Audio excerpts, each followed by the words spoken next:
ಸೇರಿದರೆ ಅಭಿರುಚಿ ಇದೆಯಂತೆ. ಅಭಿರುಚಿ ಬೆಳೆದವರೇ ಬಾಳಿನ ಅಡಿಗೆಯ ದೊರೆಯಂತೆ.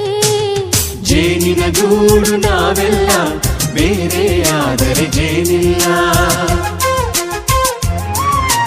ಜೇನಿನ ಗೂಡು ನಾವೆಲ್ಲ ಬೇರೆಯಾದರೆ ಜೇನಿಲ್ಲ.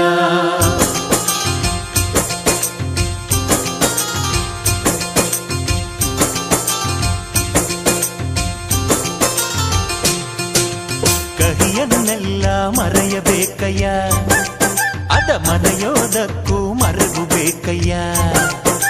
ಮರೆಯೋ ವರವೇ ಇಲ್ಲದಿದ್ದರೆ ಮನಸ್ಸೇ ಕುಡಿದ ಮಂಗನಂತಯ್ಯ.